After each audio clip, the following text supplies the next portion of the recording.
हरे Krishna everyone. आज हम श्रीमद् भागवतम के पहले स्कंद के 5वें अध्याय के 12वें श्लोक से कथा को स्टार्ट करने जा रहे हैं। इस अध्याय में अब तक हम लोगों ने क्या जाना? इस अध्याय में हमने देखा कि व्यासदेव जी असंतुष्ट हैं। क्यों असंतुष्ट हैं उनको नहीं पता। उनके पास उनके गुरु आते हैं। गुरु कौन है? नारद मुनि। नारद मुनि को पूछते हैं व्यासदेव जी कि आप तो भगवान के भक्त हैं, तीनों लोकों में विचरण कर सकते हैं, वायु की तरह हर एक के हृदय में प्रवेश कर सकते हैं, भगवान की पूजा करते हैं आप, जिसके कारण आपको बहुत अधिक ज्ञान है। कृपा करके मुझे बताइए कि मैं असंतुष्ट क्यों हूं। तो नारद मुनि ने कहा कि आपने भगवान की महिमा का कोई गान नहीं किया, किसी ऐसे शास्त्र की रचना नहीं की जिससे भगवान को प्रसन्नता मिले, भक्तों को प्रसन्नता मिले, भगवान की महिमा का प्रत्यक्ष वर्णन हो जिसमें, ऐसा कोई ग्रंथ आपने नहीं लिखा। और बताया कि हालांकि आपने चार चीजों का बहुत अच्छे से वर्णन किया है अपने ग्रंथों में, धर्म अर्थ काम मोक्ष, लेकिन भगवान कृष्ण की महिमा का कहीं पे गान नहीं किया। और कहा कि जो लोग एक हंस होता है, कौवा होता है, जो कौवे होते हैं, जो रजोगुनी व्यक्ति होते हैं, वो कहीं भी कूड़े करकट पे बैठ जाएंगे, ठीक है, और उनके मतलब वो कैसा भी साहित्य पसंद कर लेंगे। लेकिन जो परमहंस कैटेगरी के लोग होते हैं, उनको सिर्फ ऐसे साहित्य को सुनना पसंद हो करते हैं वो जिसमें भगवान के नाम यश रूप लीला का वर्णन हो। भले ही उस साहित्य की रचना करते हुए उसमें कुछ एरर हो गई हो, ठीक है, हो सकता है कोई ग्रामेटिकल कमी रह गई हो उसकी व्याख्या करते हुए, कुछ कोई ना कोई कमी रह जाए, लेकिन फिर भी वो जो साहित्य होता है वो मन को संतुष्ट करने वाला होता है, परमहंसों के मन को। और यहाँ पे प्रभुपाद जी ने एक एग्जाम्पल दिया था कि अगर किसी के घर में आग लगी है, तो चाहे उसके पड़ोसी किसी और भाषा को जानते हो, उसकी भाषा को ना जानते हो, लेकिन वो व्यक्ति इशारों से उनको समझा देगा कि मेरे घर में आग लगी है, तो दूसरा पड़ोसी आके उसकी हेल्प करेगा, है ना। तो अब पूरे विश्व में एक ढंग से आग लगी हुई है, शांति की आग, क्रोध की आग, जगह जगह पे युद्ध हो रहे हैं। तो ऐसे में अगर हम श्रीमद् भागवतम का ज्ञान लोगों को देंगे तो लोगों का मन कितना संतुष्ट हो जाएगा, है ना। तो आप देखो, आप इतने लोग बिल्कुल टाइम पे क्लास ज्वाइन कर रहे हो, कोई पैसे तो नहीं मिल रहे ना क्लास को लगाने का, ना सुनने वालों को मिल रहे हैं ना करने वाले को मिल रहे हैं, लेकिन फिर भी हम कितने पंक्चुअल हैं, कितने घर के काम को सबको निपटा के कथा सुनने के लिए बैठ जाते हैं। क्यों बैठ जाते हैं? क्योंकि इससे मन को संतुष्टि मिलती है भगवान की कथा से। तो पूरे विश्व में अगर शांति की स्थापना करने की कोशिश की जाएगी, किसी नियम को बना के, कानून को बना के, और किसी ढंग से कोई संस्था को बना के विश्व शांति का प्रयास किया जाएगा, तो विश्व शांति होने वाली नहीं है। ऐसी योजनाएं बनाने से विश्व शांति नहीं होगी। हम्म। तो शांति होगी कैसे? जब भगवान कृष्ण के नाम का प्रचार किया जाए, राइट, ठीक है। और अगर सही ढंग से प्रचार किया जाए और सही ढंग से सही तथ्यों को कोई व्यक्ति समझाने वाला मिल जाए, तो पक्का लोग सुनेंगे, क्यों नहीं इंटरेस्ट लेंगे भगवान की कथा में, है ना। आगे चलते हैं। नेक्स्ट श्लोक का है, एक मिनट, अपना श्लोक ये है। नैष्कर्म्यम अपि अच्युत अच्युत भाव वर्जितम नाशोभते, ऐसे नहीं गाया जाएगा। नैष्कर्म्यमप्यच्युत भाववर्जितं न शोभते ज्ञानमलं निरञ्जनं, कुतः पुनः शाश्वतभद् अबद्धमीश्वरे न चार्पितं कर्म यद्व्यय कारणम। तो यहाँ पे क्या बताया गया है? आत्म साक्षात्कार का ज्ञान समस्त भौतिक आसक्ति से रहित होने पर भी शोभा नहीं देता। यदि वह अच्युत ईश्वर के भाव से शून्य हो, तो फिर उन सकाम कर्मों से क्या लाभ है, यदि वे भगवान की भक्ति के लिए काम ना आ सके, जो स्वभावतः प्रारंभ से ही दुखप्रद और क्षणिक होते हैं। अब इस श्लोक में क्या बताया गया है? यहाँ पे ये बताया गया है कि कोई व्यक्ति, यहाँ पे एक्चुअल में वेद व्यास जी को डांट लगाई जा रही है, ठीक है। तो जो अच्छा मेंटर होगा ना, जो अच्छा आपका गुरु होगा, वो पक्का आपके गलत काम पे आपको डांट लगाएगा। अभी जैसे मैंने क्या किया था, मैंने श्रीमद् भागवतम का एक श्लोक आपको बोल के भेजा था, है ना। तो मैंने अपने मेंटर को दिखाया। मेरे मेंटर तो बहुत ज्यादा विद्वान है, वो गाने में परफेक्ट, वो बजाने में परफेक्ट, वो संस्कृत के उच्चारण में परफेक्ट, उनकी तुलना कहाँ की जा सकती है। उन्होंने उसमें 4 गलतियां निकाल दी। कहते हैं, वैसे एसेंट ठीक है आपका, आप गा सही रहे हो, आपके शब्दों की कोई गलती नहीं है, वो पकड़ लिया, लेकिन आपने ये श्लोक इतनी देर में खत्म कर दिया।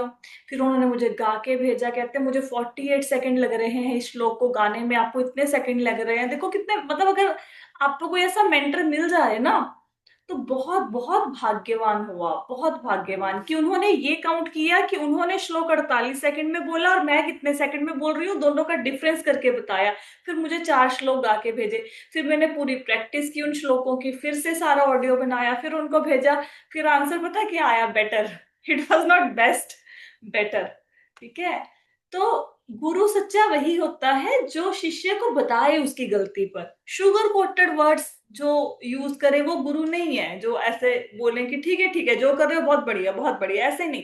गलती की है तो डांटो, सुधारो, और कौन डांटेगा? माँ बाप भी तो अपने बच्चों को डांटते हैं ना, नहीं डांटेंगे, नहीं सुधारेंगे, फिर बच्चा बड़ा होकर बिगड़ जाएगा। तो यहाँ पे वेद व्यास जी को डांट लगाई जा रही है, नारद मुनि जी डांट लगा रहे हैं। क्या कहते हैं? कहते हैं अगर कोई व्यक्ति कोई ऐसा साहित्य लिख दे कि जिसमें भगवान की महिमा ना हो, उसकी तो वो तो पक्का निंदा होनी ही चाहिए ऐसे साहित्य की। कि किसी व्यक्ति ने कोई ग्रंथ लिख दिया, उसमें भगवान कृष्ण की महिमा का कहीं पे वर्णन नहीं है, वो साहित्य कूड़े करकट के समान है। हम्म इसके सिवाय अगर कोई व्यक्ति ऐसा साहित्य लिख दे जिसमें ब्रह्म के विषय में बताया हो, निराकार ब्रह्म के विषय में, और भक्ति के बारे में ना बताया हो, वो उससे भी बुरी बात है। दो प्रकार की बातें हो रही हैं कि अगर किसी ने कोई ऐसा साहित्य लिख दिया जिसमें भगवान कृष्ण की महिमा नहीं है, तो मतलब समझ लो कि वो साहित्य भर्त्सना के योग्य है। भर्त्सना का मतलब क्या है? वो निंदा के योग्य है। और अगर किसी ने कोई ऐसा साहित्य लिख दिया जिसमें भगवान की सेवा का वर्णन नहीं है, वहां पे निराकार ब्रह्म का वर्णन है, वो भी मतलब क्या, वो भी निंदा के योग्य है, ऐसा बताया जा रहा है। अच्छा, इसको छोड़ो। अगर इन साहित्यों का कोई फायदा नहीं है, तो सकाम कर्मों का कहाँ फायदा होने वाला है? सकाम कर्म क्या होते हैं? सकाम कर्म का मतलब होता है कि मैंने कोई काम किया, इसके बदले में मेरी इच्छाएं हैं, उनकी पूर्ति हो जाए। ठीक है। तो जब साहित्य ही फायदा नहीं दे रहा भगवान की महिमा का जिसमें वर्णन नहीं है, तो सकाम कर्मों से कहां से फायदा हो जाएगा? अब कोई व्यक्ति बोले मैं 16 सोमवारी व्रत रखूंगा, मैं शिव जी को जल चढ़ाऊंगा, बोलो जी मैं तो पीपल के आगे दिया लगाऊंगा, मैं यहाँ पे धागा बांधूंगा। मतलब लोगों को पता लगना चाहिए कि ये एक पीपल का पेड़ है, इस पे धागा बांधोगे तो इच्छा पूरी होगी। पूरे पीपल को भर देंगे, रंग देंगे धागों के साथ, और बड़े बड़े भक्त जाएंगे, वो भी धागा बांध के आएंगे वहां पे। हाँ। तो ये गलत है। ऐसे ये चीज तो सकाम कर्म को बढ़ावा देने वाले होगी। आप ये बताओ, अगर आप कोई भी व्रत तपस्या अनुष्ठान कर रहे हो जिससे मन में भौतिक इच्छाओं की पूर्ति होने की कामना है, धागा क्यों बांधते हैं? धागा बांधने के पीछे कोई उद्देश्य होता है। बेटे की शादी हो जाए, बच्चे का अच्छे कॉलेज में एडमिशन हो जाए, है ना। और क्या होएगा? बेटे की शादी होगी तो उसके बेटा हो जाए, है ना, मेरा घर बन जाए, ऐसी इच्छाओं के साथ ही धागा बांधा जाता है ना। कभी किसी ने ऐसा तो कहा नहीं होएगा कि मुझे भगवान कृष्ण की भक्ति मिले, मैं धागा बांधता हूं। कभी किसी ने ऐसा किया है? नहीं किया होगा, है ना, कोई नहीं करता। और जब भगवान कृष्ण की भक्ति चाहिए तो उसके लिए धागा बांधने की जरूरत ही नहीं है, वो तो भगवान से ही मांग लेंगे, वो तो राधा रानी से प्रार्थना करेंगे, उसके लिए धागा बांधने की क्या जरूरत है? तो हम जितने भी सकाम कर्म कर रहे हैं, उसका कोई फायदा नहीं है, 0% बेनिफिट। अब लोग बहुत बार क्लास में पूछेंगे, जिस सावन का महीना आ गया है, शिवलिंग को जल चढ़ाने में कोई प्रॉब्लम तो नहीं है? फिर बोलेंगे शनि देव के यहाँ पे दिया लगाने में क्या प्रॉब्लम है? सुनने में लगता भी ऐसा ही है कि भाई ठीक है, 16 माला कर रहे हैं, सब कुछ कर रहे हैं, शनिदेव के आगे दिया लगाने में क्या प्रॉब्लम है? अगर मैं 16 माला करता करता साथ में दिया भी लगा लूं, उसमें कोई हानि थोड़े ना है। ठीक है। इन सारी बातों का आपको बहुत अच्छे से आंसर मिलेगा आप चैतन्य चरितमृत का जब पहला पहला खंड पढ़ोगे। तो क्लियर कट लिखा हुआ है कि अगर आप ऐसे कार्य करते हैं ना देवी देवताओं की पूजा वाले, तो उससे धीरे धीरे धीरे धीरे आपकी भक्ति कम हो जाती है। ठीक है, फिर धीरे धीरे आप शून्य पे ही आ जाएंगे भक्ति कम हो के। तो इसलिए ये सारे कामों को करने से मना किया जाता है। ठीक है। आपको क्या लगता है कि जो इच्छा शनिदेव पूरी कर सकते हैं वो भगवान कृष्ण पूरी नहीं कर सकते? मतलब जो बेनिफिट आपको भारत के प्रधानमंत्री दे सकते हैं वो स्कूल का चपरासी भी दे सकता है क्या? तो हम प्रधानमंत्री को बोले तू कुछ नहीं कर सकता हमारे लिए, भले ही हमारा फ्रेंड हो, उनको बोले तू कुछ, राजा से आपकी दोस्ती, आप बोलो राजा को तू कुछ नहीं कर सकता, लेकिन तुम्हारे जो कपड़े धोता है दो भी ना, उसके पास जाऊंगा, उससे मैं अपनी कोई डिमांड रखूंगा, वो मेरी डिमांड पूरी करेगा। अरे वो हम सर्वोच्च की पूजा कर रहे हैं, जब सर्वोच्च को लक्ष्य मान रहे हैं तो हमें नीचे किसी से बात करने की तो जरूरत ही नहीं है। अगर भगवान खुश हो गए वो अपने सारे ग्रहों को आदेश दे देंगे कि भैया इसके जीवन में कोई प्रॉब्लम नहीं क्रिएट होनी चाहिए, है ना। अच्छा, मैं आपको अपने जीवन का एक बात शेयर करती हूँ।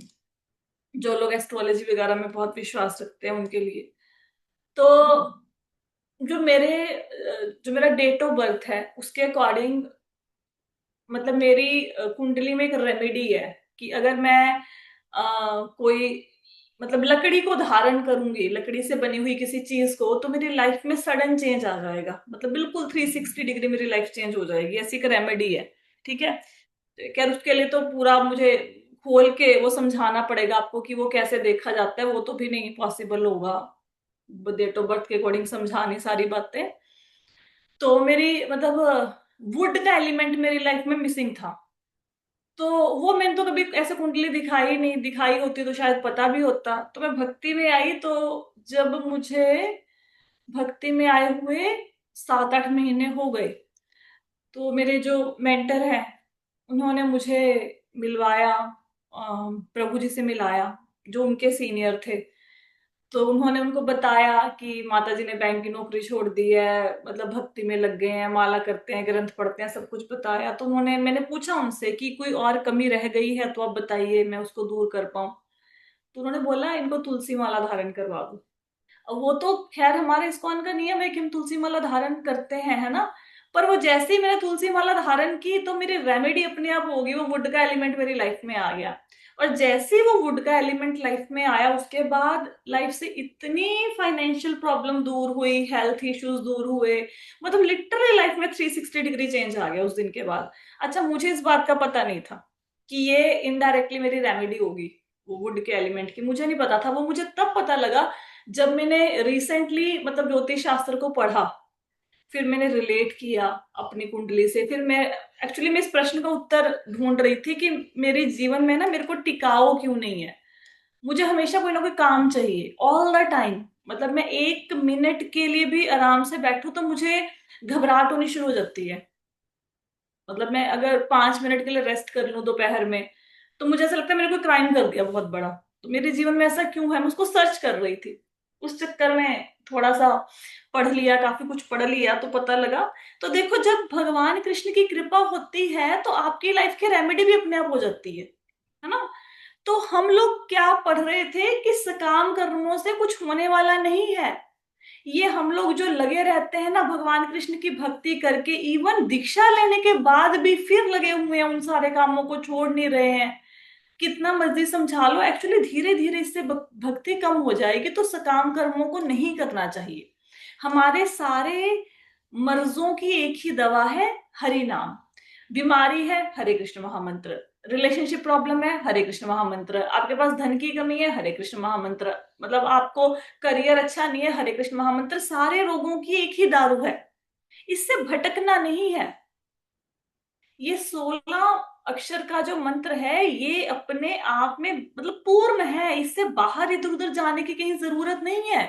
अब कुछ लोग बोलेंगे हमें राधा बोलने में बड़ा आनंद आ रहा है। अरे हरे कृष्णा में जो हरे शब्द है वो क्या है, वो राधा रानी का ही तो सूचक है।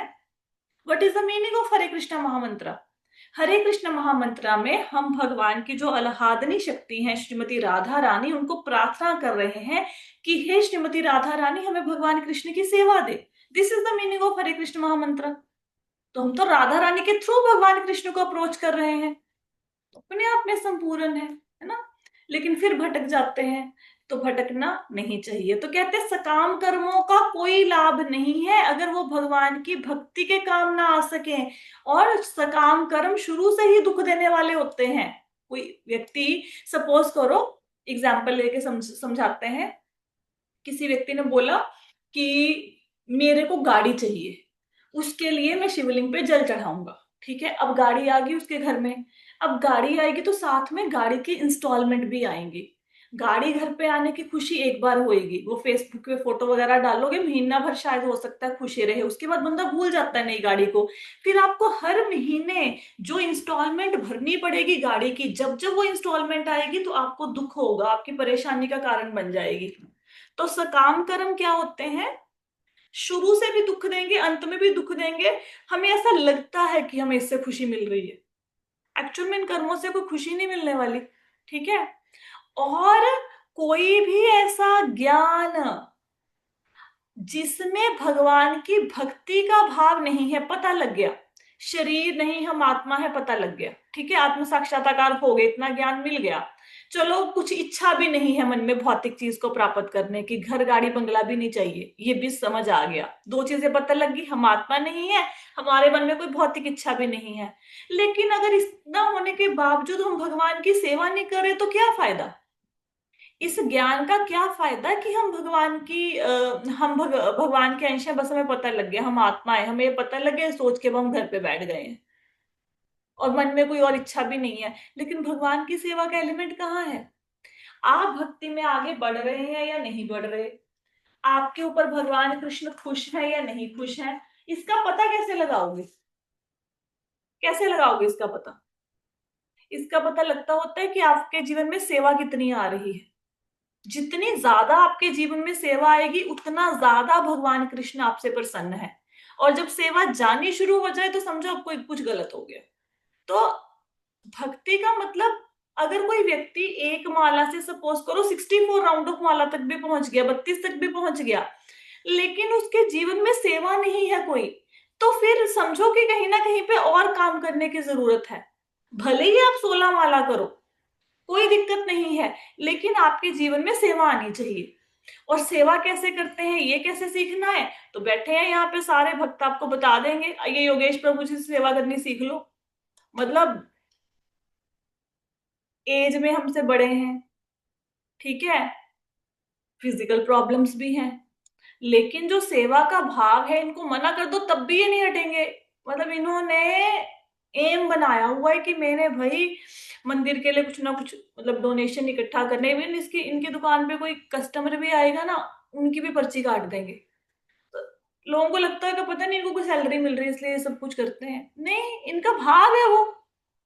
हर संडे, मतलब हम लोग तो ना जवान जहान होके कोई फायदा नहीं है ऐसी जिंदगी का, बैठे होते हैं घरों में अपनी अपनी प्रॉब्लम के साथ। इन्होंने पूरा अपनी ड्यूटी पे पहुंच जाना है, कोई फंक्शन हो पहुंच जाना है, इस उम्र में इतना सेवा का भाव है। तो भले ही मतलब हो सकता है बहुत अच्छे से इनकी माला ना भी हो रही हो सकता है, लेकिन सेवा का जो भाव है यही इनको तार देगा, है ना। तो इतने बड़े बड़े भक्त यहाँ पे बैठे हैं, इनसे सीखो सेवा करनी। और अगर आपके जीवन में सेवा नहीं है तो भगवान से सेवा मांगो, फिर रो भगवान के आगे, बैठो और रो कि भगवान मुझे कोई सेवा दो। Many times I go for temple cleaning, मंदिर की सेवा के लिए मैं जाती हूँ। और लिटरली मुझे कोई नहीं कहता कि मंदिर की सेवा करो, सफाई करो, कोई नहीं कहता, मैं अपनी मर्जी से जाती हूँ। तो मेरे को सब लोग मतलब बोलते हैं कि इसको किसी ने कहा तो है नहीं, ऐसे ही मंदिर की सफाई करती रहती है ना। तो आप ना कभी चैतन्य चरितमृत पढ़ना, चैतन्य चरितमृत के आप भागवतम पढ़ो, 10th कैंटो पढ़ो। आपको पता है जो द्वारिका की रानियां हैं उनके पास कोई कमी नहीं है, हर एक का अपना अपना महल है, हर एक के महल में हीरे जवाहरात जड़े हुए हैं, दासियां बैठी हैं उनके पास, कितनी कितनी दासियां, हजारों दासियां। लेकिन फिर भी जो रुक्मणी जी हैं वो भगवान को पंखा अपने हाथ से झल्लेंगी। और सारी रानियां पता क्या कहते हैं, कालिंदी जो सूर्य देव की पुत्री है, कालिंदी है ना, जिनसे भगवान की शादी हुई, वो अर्जुन के साथ घूम रहे थे तो उन्होंने देखा कि एक बहुत सुंदर मतलब वहां पे स्त्री है, तो भगवान ने अर्जुन को भेजा कि जाओ देखो कौन है वो स्त्री। तो अर्जुन ने बताया, कालिंदी ने बताया कि मैं सूर्यदेव की पुत्री हूँ, जल के अंदर तपस्या कर रही हूँ कि मुझे भगवान कृष्ण से ही विवाह करना है। फिर भगवान कृष्ण ने उनका वरण किया। कालिंदी जो है, ठीक है, वो कहते हैं कि हम तो भगवान के घर में झाड़ू लगाने वाली हैं। आप वैकुंठ में देखो, वैकुंठ का क्या वर्णन आता है कि वहां पे क्या होता है। गोलोक वृंदावन में क्या करती है, वहां पे लाखों लक्ष्मियां हैं, वो क्या करती है, वो झाड़ू मारती है वहां पे। और वहां पे मिट्टी नहीं है, ये हमारे शहरों जैसा पोल्यूशन नहीं है वहां पे। लेकिन वो अपनी इच्छा से सारा दिन झाड़ू ही लगाए जा रही है कि भगवान इससे खुश हो जाएंगे। आप सोचो, कोई लक्ष्मी के पद पर बैठ कर भगवान के, मतलब कुछ जहां पे मिट्टी नहीं है वहां पे झाड़ू लगा रहे हैं कि भगवान की सेवा हो जाएगी।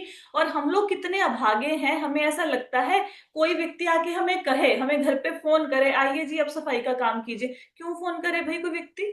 हमारे मन में खुद में इच्छा होनी चाहिए कि मैं अपने घर की सफाई कर रहा हूं, ये भगवान का घर है, इस पे तो और अच्छे से मुझे सफाई करनी चाहिए। खुद ही लग जाओ, कोई बोले ना बोले। आप ना सेवा करने के बहाने ढूंढा करो। मतलब देखते रहा करो इधर उधर, कौन सी सेवा है, कौन सी सेवा है। कुछ नहीं मिला तो उठा के टॉफियों के छिलके इकट्ठे करने शुरू कर दिया करो मंदिर में। कुछ नहीं मिला तो घर से एक ना कपड़ा ही ले जाओ। आपको लगा कहीं पे कोई चीज गंदी लग रही है, उठा के साफ कर दो। सेवा किया करो, सेवा ज्यादा से ज्यादा।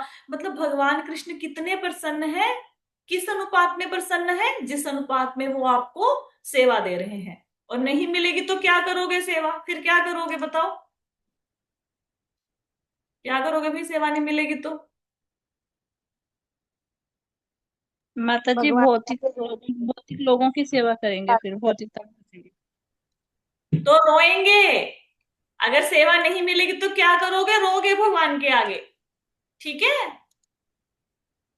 जैसे बच्चा होता है, बच्चे की कोई जिद ना पूरी करो, पहले बोलेगा दे दो दे दो, नहीं दोगे फिर वो रोने लग जाएगा। तो अब रो भगवान के आगे, जगन्नाथ जी के आगे कि भगवान जी मुझे सेवा दो, मुझे सेवा करनी है आपकी, दो मुझे। राइट। ठीक है। माता जी सेवा मिलना ना मिलना ये भी भगवान की कृपा पे होता है ना। भगवान कृपा कब करेंगे? माता जी जब हमारे मन में इच्छा पहले जागनी चाहिए, भी हमें सेवा करनी तो है, भगवान से आपके मन प्रार्थना में, करेंगे। यस, जब आपके मन में इच्छा आएगी, जब आप उसके लिए अच्छे से भक्ति करोगे, तो भगवान आपको सेवा देंगे। ठीक है। एक्चुअल में माला करना भी सेवा ही है, ये भी सेवा में भी आता है। लेकिन फिर भी अब हमें इतना बड़ा शरीर दे दिया है तो इसका कुछ ना कुछ तो उपयोग होना चाहिए ना।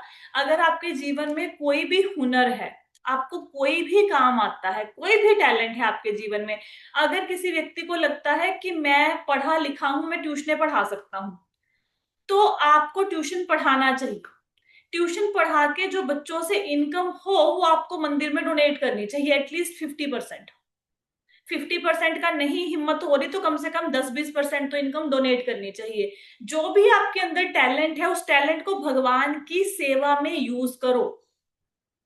जो भी टैलेंट है आपके अंदर, खाना बनाने का टैलेंट है, कपड़े सीने का टैलेंट है, बच्चों को पढ़ाने का टैलेंट है, अगर आपके अंदर ड्राइविंग का टैलेंट है, तो भक्तों को लेके जाओ ना। माताएं हैं जिनको कोई सुनता नहीं है, मंदिर नहीं कोई लेके जाता, ले जाओ मंदिर में एक दिन सबको दर्शन कराने। जो भी टैलेंट है आपके अंदर, सफाई का टैलेंट है, बर्तन मांजने का टैलेंट है, कोई तो टैलेंट भगवान ने दिया होगा ना कुछ तो करते ही होंगे। तो उस टैलेंट को भगवान की सेवा में लगाओ। जैसे चावला जी के पास बहुत अच्छा टैलेंट है, इनको बंदे को कन्विंस करना आता है, तो ये कन्विंस करके लोगों को प्रेरित करते हैं कि भगवान की सेवा में लगो। तो आपको अपने अंदर का टैलेंट ढूंढना पड़ेगा और उस टैलेंट से भगवान की सेवा करो। आपको पता है, फॉरेन में एक भक्त थे, वो मंदिर के प्रेसिडेंट थे। उन्होंने क्या किया, उन्होंने रात को ना कैब चलानी शुरू कर दी। अब लोगों ने बड़ी भर्त्सना करी, बड़ी निंदा करी कि भाई प्रेसिडेंट होके भौतिक कामों में फंस गए, माया के कामों में फंस गए हैं, ये क्या करते हैं, ये तो कैब चलाते हैं पैसे कमाने के लिए। उन्होंने क्या किया, देखो मंदिर के बहुत सारे खर्चे होते हैं, हमें लगता है कि अब घर में ना कभी माली रख के देखना, आपको घर के आगे अगर 10 गमले पड़े हैं ना, आपको 1000 रुपए से कम माली नहीं मिलेगा। और माली सिर्फ एक दिन हफ्ते में आके उसको कांटा छांटी हल्की सी कैंची लगा के जाएगा। ठीक है। आप सोचो, इतना बड़ा मंदिर हमारा, उसमें इतने प्लांट्स लगे हुए हैं, इतना कुछ है, कितनी सैलरी जाती होगी मालियों की। हमारे घर में बिजली का बिल अगर एसी चलता है ना, 10,000 से कम का बिल नहीं आता किसी के घर में। आप सोचो, जहां पे 42 टन का एसी, हमारे घर में 1.5 टन का एसी है, मंदिर में 42 टन का एसी है, कितना बिल आता होगा बिजली का, है ना। और हम लोग लिफ्ट यूज करे जा रहे हैं। अरे भगवान ने टांगे दी हैं, अगर भगवान की गुल्लक में हम लोग पैसा नहीं डाल सकते तो कम से कम लिफ्ट यूज करनी बंद कर दो, क्योंकि लिफ्ट यूज होती है तो बिजली खर्च होती है। राइट, जहां जहां पे आपको लगे कॉस्ट कटिंग हम कर सकते हैं, वहां पे कॉस्ट कटिंग कीजिए, सहायता कीजिए। अपने टैलेंट को भगवान की सेवा में लगा दो, जो भी टैलेंट हो। भोग बनाना आता है, भोग की सेवा करो। वस्त्र सिलने आते हैं, वस्त्रों की सेवा करो। बर्तन साफ करने आते हैं तो जाओ, देखो आपको लगता है मंदिर में थाली प्रॉपरली साफ नहीं हो रही, लेके बैठ जाओ, एक दिन कर दो सारी साफ। कौन रोकेगा आपको? कोई नहीं रोकेगा, बल्कि खुश होंगे सारे देख के। राइट, सेवा करो। हमें याद है आर्ट ऑफ लिविंग में मैंने ज्वाइन किया था, हम लोगों को टॉयलेट की सेवा मिलती होती थी, टॉयलेट क्लीनिंग की, और ना होड़ लगी होती थी टॉयलेट क्लीन करने के लिए। मतलब बड़े बड़े घरों के बच्चे वहां पे जो करते थे ना क्लीनिंग, ऐसा सेवा का भाव होना चाहिए। तो भगवान का घर है, घर में नहीं करते हम लोग, सेवा करनी चाहिए, ठीक है। लोगों को माला के लिए प्रेरित करो, बोलो कि एक माला करो। अगर आपके एफर्ट से एक बंदा भी जीवन में एक माला कर गया तो समझो जीवन सफल है आपका। हमने गोलोक वृंदावन जाना है, ये उद्देश्य नहीं होना चाहिए। उद्देश्य ये होना चाहिए कि आपके एफर्ट से कितने और लोग गोलोक वृंदावन गए। हम्म, फिर भगवान प्रसन्न होंगे। राइट। तो क्या बताया श्लोक में, व्यास देव जी की भर्त्सना कर दी क्या, कि आपने इतने जो ग्रंथ लिखे हैं ना, अगर उसमें, पहले ग्रंथों की नहीं, पहले तो उनको ये बताया कि अगर कोई आप ज्ञान दे रहे हो, वो ग्रंथ लिख के, उसमें आत्म साक्षात्कार का ज्ञान है, बहुत अच्छी बात है। उससे भौतिक आसक्ति मिटती है, वो भी अच्छी बात है। लेकिन अगर उसमें भगवान की सेवा नहीं है तो क्या क्या फायदा उसका। और कहते जो आपने ग्रंथ इतने लिख दिए हैं जिसमें सकाम कर्मों का वर्णन है, कि भाई ये इच्छा की पूर्ति करनी है तो ये वाला काम कर लो, इससे इच्छा की पूर्ति हो जाएगी, ऐसे ग्रंथों का फायदा क्या है? इससे भगवान की कोई सेवा तो हुई नहीं, ये बताया गया है। आगे चलते हैं। अथो महाभाग भगवान मोकदृक् शुचि शवा सत्य रतो धृत व्रतः उरुक्रमस्य अखिल बंध मुक्त समाधि नानु स्मर विचेष्टितम। कहते हैं, हे व्यासदेव, तुम्हारी हे व्यासदेव, तुम्हारी दृष्टि सभी तरह से पूर्ण है, तुम्हारी उत्तम ख्याति निष्कलुष है, तुम अपने व्रत में दृढ़ हो और सत्य में स्थित हो। अतएव तुम समस्त लोगों को भौतिक बंधन से मुक्ति दिलाने के लिए भगवान की लीलाओं के विषय में समाधि के द्वारा चिंतन कर सकते हो। अब यहाँ पे क्या बताया गया है, अब भगवान से संबंधित लीलाओं का वर्णन हर व्यक्ति नहीं कर सकता। हम्म, अब देखो, हम लोग, जो व्यक्ति वैष्णव भजन सुनने शुरू कर देगा, आप मेरे से ना शर्त लगा लो इस बात की, वो व्यक्ति किसी और भजन में उसको मजा नहीं आएगा, उसको भजनों में भी आनंद आना बंद हो जाएगा। वो सिर्फ वैष्णव भजन सुनेगा, गौड़ी आचार्यों के द्वारा लिखे हुए भजन सुनेगा, ठीक है। तो क्योंकि उन्होंने भगवान, वो देखो, एक व्यक्ति है जिसने धन कमाने के लिए एक भजन लिखा, और एक व्यक्ति है जिसने धन कमाने के लिए उस भजन को गाया। उस भजन को सुन के हमारा भला क्या भला होने वाला है ना। लेकिन जो हमारे आचार्यों ने भजन लिखे हैं, उन्होंने पूरी तरह से भगवान के प्रेम में मग्न होके उन लाइनों को लिखा है। अगर हम उनको गाएंगे, उनका कोई उद्देश्य नहीं है धन कमाना, अगर हम उन भजनों को गाएंगे तो कितना आनंद आएगा, कैसे हमारी भक्ति में वृद्धि होगी। सिर्फ भजनों को गाकर भी आप भक्ति में आगे बढ़ सकते हो, है ना। कितने सुंदर भजन है, जय राधा जय कृष्ण जय वृंदावन, श्री गोविंद गोपीनाथ मदन मोहन। आप देखो पूरा भजन की दो लाइनें सुनो, जय कृष्णा, जय राधा जय कृष्णा जय वृंदावन, श्री गोविंद गोपीनाथ मदन मोहन। ठीक है। अब आप इस भजन की गहराई में उतरो। क्या गहराई में उतरोगे? ये संसारिक भजन है, संसारिक लोगों द्वारा लिखे गए भजन थोड़े ना है, ये तो भगवान के शुद्ध भक्तों द्वारा लिखे गए भजन है। पहले क्या बोला? जय राधा, फिर जय कृष्णा, राधा रानी के थ्रू कृष्णा को अप्रोच कर लिया, जय राधा जय कृष्णा जय वृंदावन, भगवान के धाम की भी जय बुला दी। नेक्स्ट क्या है? श्री गोविंद गोपीनाथ मदन मोहन। ये तीनों कौन है? गोविंद, गोपीनाथ और मदन मोहन कौन है? कृष्ण। कृष्ण। माता जी कृष्ण। ये ये किसके डीटी हैं? ये तीनों, श्री गोविंद, गोपीनाथ और मदन मोहन, किसको रिप्रेजेंट करते हैं? भगवान कृष्ण को। माता जी सात देव सनातन जो सनातन गोस्वामी सप्तनिधि को, माता जी मदन मोहन सनातन गोस्वामी जी को, अ, गोपीनाथ जी। सप्तनिधि भी हो सकते हैं। हम्म। गुड गुड गुड, अच्छा आंसर दे रहे हो। पूरा बना देता हूँ। देखो ये पता है क्या है, तीन चीजें होती है, संबंध, अभिदेह और प्रयोजन। संबंध, अभिदेह और प्रयोजन, तीन चीजें होती हैं। तो ये गोविंद, गोपीनाथ, मदन मोहन, ये संबंध, अभिदेह और प्रयोजन के डीटीज हैं। संबंध, अभिदेह और प्रयोजन को आपकी इन तीनों को रिप्रेजेंट करते हैं ये। ठीक है, ये तीनों डीटीज। अब आपको संबंध, अभिदेह और प्रयोजन सबको पता है?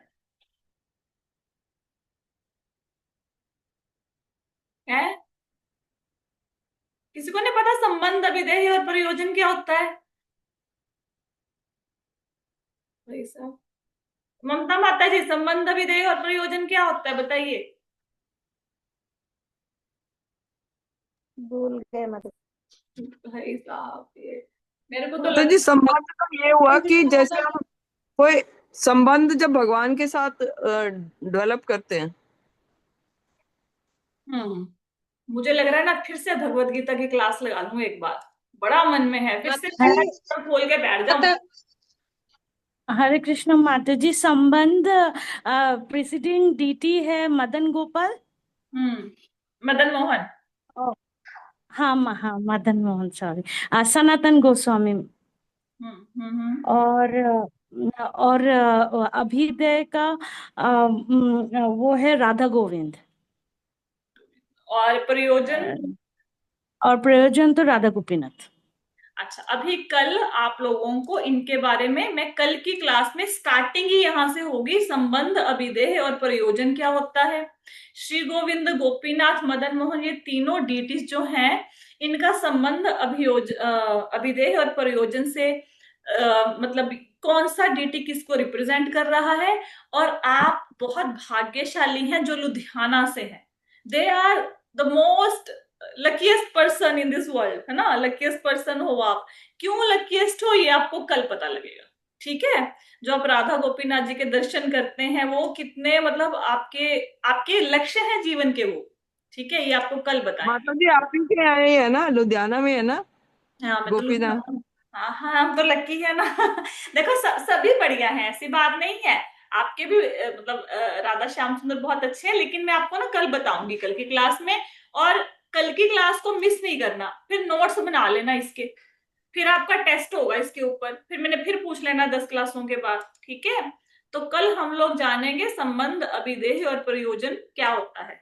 चलो, तब तक हम लोग यहाँ पे क्या बताया गया इस श्लोक में, कि जो व्यास देव जी हैं वो ग्रंथों को लिख सकते हैं, क्योंकि उनके पास दिव्य दृष्टि है। वो वर्तमान, भूतकाल, भविष्यकाल तीनों देख सकते हैं। ठीक है, और क्या है कि वो मतलब उनकी ख्याति निष्कुलिशित का मतलब क्या है कि वो सत्य को धारण करने वाले हैं, नियमों का पालन करने वाले हैं, है ना।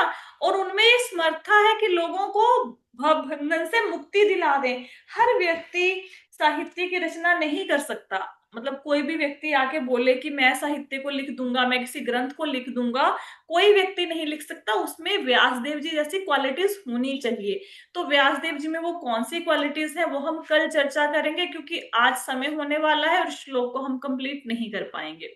तो कल की क्लास में हम लोग जानेंगे तीन चीजें जो मैंने आपको बताया, संबंध, अभिदेह और प्रयोजन। और साथ में हम जानेंगे कि अगर किसी ने साहित्य को लिखना है, नारद मुनि व्यासदेव जी को ही क्यों कह रहे हैं साहित्य लिखने के लिए, और किसी ऋषि मुनि को बोल दिया होता है ना, वाई व्यासदेव जी, क्यों इनको बोला गया कि आप ही माता जी भागवत लिखो। हाँ जी। त्रिकालदर्शी है ये। त्रिकालदर्शी तो बहुत सारे महात्मा हैं। सारे महात्मा ही पुराने समय में जो होते थे वो त्रिकालदर्शी होते थे। इन्हीं को क्यों बोला? माता जी वो भगवान के सत्यावेश अवतार है इसलिए। देवेश अवतार भी हैं। इन सब बातों को हम लोग कल की क्लास में जानेंगे। ठीक है, तो आज की कथा को यहीं पे विश्राम देते हैं, क्योंकि समय होने वाला है। श्रीमद् भागवतम की जय, श्रील प्रभुपाद की जय। हरे